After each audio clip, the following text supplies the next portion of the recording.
నేను I have been a huge fan of Anushka. చాలా సార్లు చాలా ఇంటర్వ్యూస్‌లో మనం మాట్లాడుకున్నప్పుడు అవును. ఇంతకుముందు అవును. మాట్లాడుకుంటూ చెప్పా. హ్మ్. చాలా చాలా అంటే see I mean as such we are in a male dominated hmm. Society. Hmm. To some point it's a male dominated industry also. Hmm. అలాంటి దీంట్లో ఇంత స్టార్డమ్, ఇంత to rise to that pinnacle, hmm. ఇది అది only Anushka గారి వల్ల అయింది. అప్పట్లో విజయశాంతి గారు ఉండేవారు. ఇప్పుడు it was the lady superstar Anushka గారు. హ్మ్. సో అలా you know and being an ardent fan of Anushka గారు, I would love to watch her films. ఏ సినిమా ఇప్పుడు Miss Shetty, Mister Polishetty హ్మ్. వచ్చింది. దాని తర్వాత హ్మ్. మళ్ళీ గ్యాప్ వచ్చింది.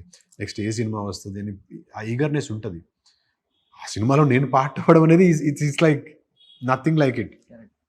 But I was always waiting ఎట్లా ఏంటి అని. ఇప్పుడు it's like icing on the cake నాకు. హ్మ్. హ్మ్. అనుష్క గారి సినిమా వస్తుంది. అందులో నేను కూడా ఉన్నాను. సో హ్మ్. రోల్ పేరు చెప్పొచ్చన్నా? కుందుల్ నాయుడు. కుందుల్ నాయుడు. యాహ్! కుందుల్ నాయుడు. యాహ్! ఇప్పుడు అంటే ఒకప్పుడు అనుష్క గారికి ఆపోజిట్ లో ఫేస్ ఆఫ్ అయ్యేది బల్లరదేవ్. పశుపతి. ఒసేయ్ ఆ! అనుంటది. అంటే బల్లాలదేవ్ వేరు. అది యాహ్! బాహుబలి బల్లాలదేవ్ అది డిఫరెంట్ కేటగిరీ. ఆ! మనం క్లియర్‌లీ ఫస్ట్ అనుష్కకి ఫేస్ ఆఫ్ అంటే పశుపతి గుర్తొచ్చేవాడు. ఇప్పుడు కుందుల్ నాయుడు కుందుల్ గుర్తొస్తాడు. నాయుడు గుర్తొస్తాడు ఇక్కడ నుంచి. 100%